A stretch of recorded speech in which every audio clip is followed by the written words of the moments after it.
Our first speaker today to kick off the session is Dr. Jason Goldstick.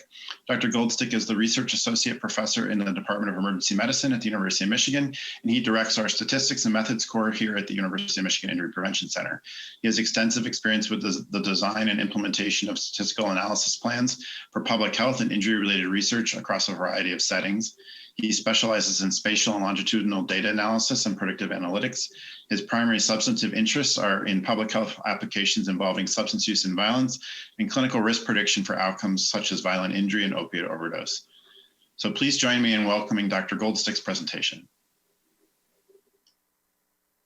Okay, thank you. My name is Jason Goldstick, and today I'll be talking about one of the primary outreach activities of the U of M Injury Center. This is the System for Opioid Overdose Surveillance. It's a project I run with Rebecca Cunningham and Amanda Ballesteros, who is the project manager. So just to give some motivation and background for this work, coordinated community response protocols are a critical component of public health in a lot of arenas. As you know, recently with infectious disease outbreaks, of course, and with other things like natural disasters and terrorist attacks. These kind of rapid response protocols could be useful to address overdose spikes. For example, with public service announcements, community naloxone distribution, fentanyl test strip distribution, and stuff like that. A real critical barrier to doing this for overdose is the lack of timely data. So in Michigan, like many other states, there is oftentimes many months and sometimes over a year lag to get official data on, or even non-official data on overdose rates. So that was really addressing that barrier is really the purpose of this project. So just to give you a little background about SOS, in 2016, the U of M Injury Center partnered with the Michigan HIDA, which is a coalition of federal, local, and state agencies focused on drug control.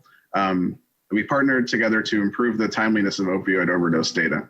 Since then, SOS has expanded from a one-county proof of concept project to a statewide surveillance system that includes a web-based dashboard. So what is SOS now? Well, it's a passive surveillance system with two primary data sources: EMS, which is statewide and received daily, and if this is all cases where naloxone is administered, and medical examiners, which we get data from medical examiners covering about 80% of the state's population. And we receive that data daily, and we receive tox confirmation later, but we mainly focus on the suspected overdoses before toxicology confirmation. So the system SOS, it takes in data from these streams, and it automatically cleans and geocodes the data, and it does things like eliminates duplicates and other errors from the data, and sends it to the web-based dashboard where you can view basic analysis of data, some basic spatiotemporal analysis and other frequencies and stuff like that. So just want to give you some idea how this started. When we first started having data that we could disseminate, this was last year, where we have this was an internal website that we had where we could click an area, pick a time range, and click a data source, and then it would generate a report that looked kind of like this. And you could then print this to PDF, and that's how we had to make reports and send them to people. So when we were doing that, we were sending reports to people in about 12 counties, community stakeholders in 12 counties, and to streamline this process, we wanted to get an online dashboard that was a little bit easier to scale. So this turns me now to one of our to the qualitative aspect of SOS, which is pilot studies that were done in Washtenaw County, Flint, and Detroit to do two things, basically. One was to evaluate stakeholder needs as related to data, and then try to get feedback on the reports and the dashboard to optimize delivery of that data for stakeholders. And also the other aim of these projects was to leverage the expertise of the stakeholders to create community response toolkits. And the stakeholders mostly fell into four categories: treatment providers, community outreach, law enforcement, and public health departments. And so the basic roadmap for these qualitative studies was, we have a baseline focus group and one-on-one interviews with all the stakeholders, and then during the study for a couple months, we regularly disseminate data or give them access to the dashboard depending on when the study was happening. And we do regular assessments with them to ask them what data they were using, what data they were not using, whether the structure of the data could be more helpful to them, and that kind of thing. And so we also then at the end of the study had a final stakeholder focus group and one-on-one interviews, and we synthesized all this information to create community response toolkits and also to determine good things to change about the dashboard. So this slide is kind of a distillation of all the toolkit information that we have found from the 3 studies. I don't want to summarize all of this, but there are a couple nearly universal themes that came out. For example, when resources are scarce, accurate and timely data to dictate allocation is critical.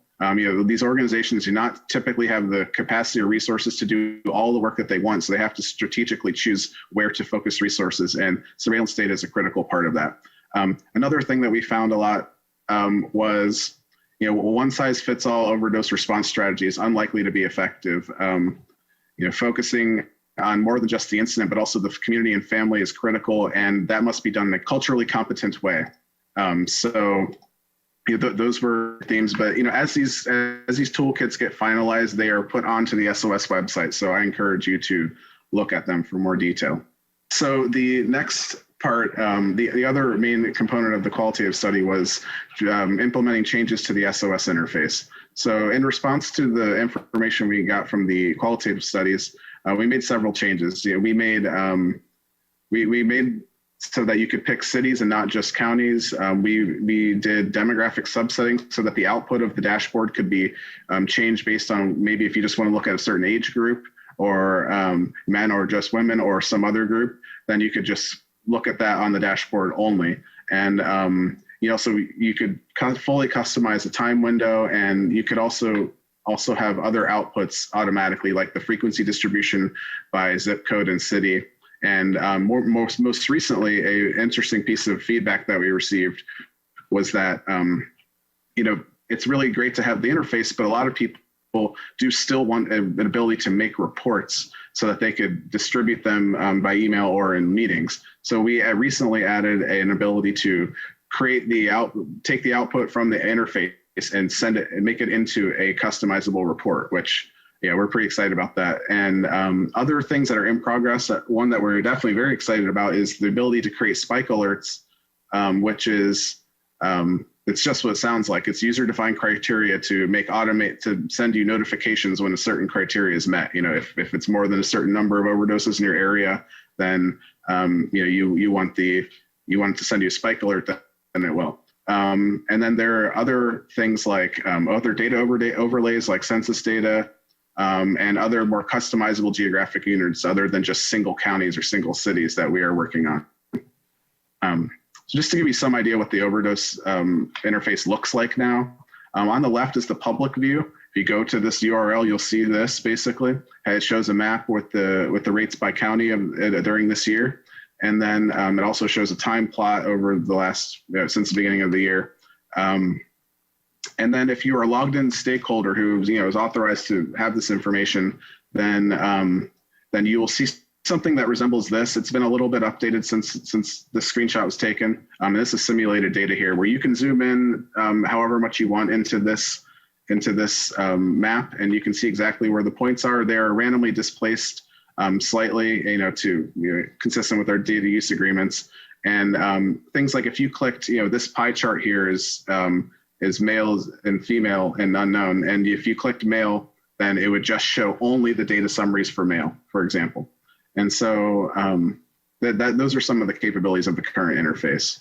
I also want to focus a little bit on some of our other outreach that we do. So we get requests from stakeholders and media sometimes that are not exactly things that you could get from the dashboard. For example, we were asked to by many people if we could provide summaries of changes in overdoses after the pandemic started. So we made this one pager that shows, time plot and maps of changes since last year in the overdoses.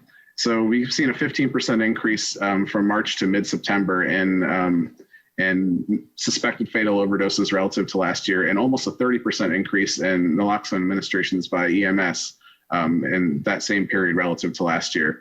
We can see, looking at the maps, you can see most counties did show increases and not decreases.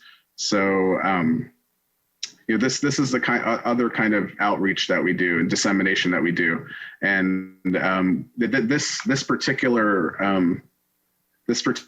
handout is one that we are going to be updating regularly and reposting to our website. So that's another thing you can check out the SOS website, and I encourage you to do so.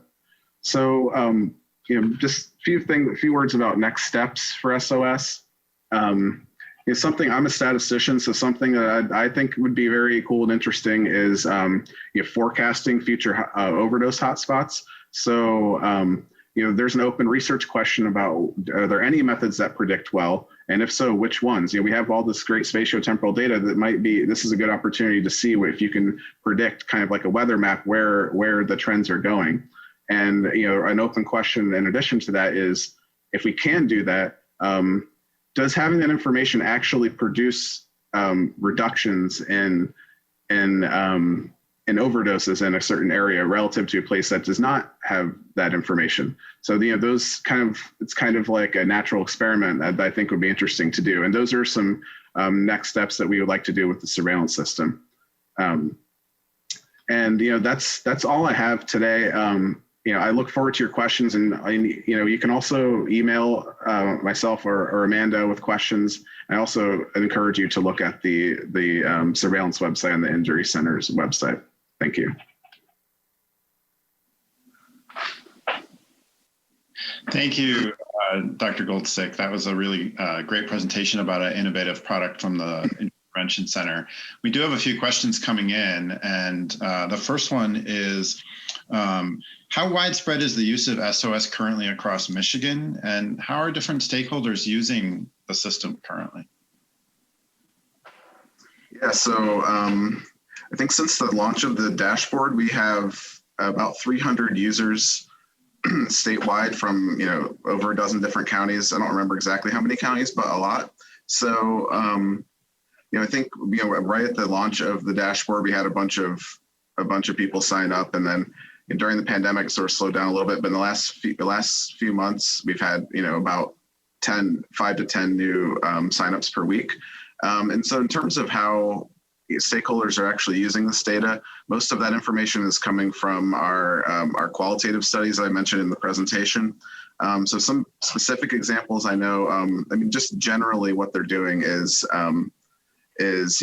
using the data to figure out where to focus their efforts. But some specific examples I know of is that, in Detroit, they're using the data to determine where to send peer recovery coaches, like into high impact areas, and also where to set up mobile harm reduction units in Detroit, targeting neighborhoods that have really high suspected overdose rates and EMS naloxone administration rates. Really interesting. So there's a question here in the chat about how other cities or states can build a system like SOS, and how you manage to. That's a good question. So, so that's actually the subject of a paper that we wrote, and kind of with that whole idea in mind. So, most states in some form or another do have opioid overdose surveillance happening, of course. So, but I think. SOS is one of the few statewide systems, or maybe the only one I'm aware of, that has near real-time data that is sent to a dashboard where the data is shown at a sub-county level, or basically at a point level essentially. And there's a lot of things that went into that. Of course, I think a cross-sector approach is really the most important aspect of it. You need to have stakeholders give you input on how they intend to use the data, and what is the best way to lay out the data for them and stuff like that. And that was really the purpose of our qualitative studies that went into SOS, and also, having stakeholder buy-in. So, for example, to get the people who you need to get data from in order to set up the system, you need to have them working with you. Because in Michigan, there's a decentralized medical examiner. So that is that was a challenge. So you have to get trust and from many different stakeholders, and to set up data use agreements that they're comfortable with, and so those are some of the more challenging parts, and some of the more technical aspects, like actually setting up the dashboard itself, and in some ways that's more complicated, but in some ways it's easier because there's most states and institutions are going to have access to resources like that. So I guess not to trivialize that part of it, but I would think the technical aspects are maybe the simpler part in some ways, and getting the buy-in and participation of stakeholders is maybe the more complicated part. And I think that's one of the main things that's required if you're going to set up a system like this in your own state. Yeah, relationship building is always the tough part of these types of projects.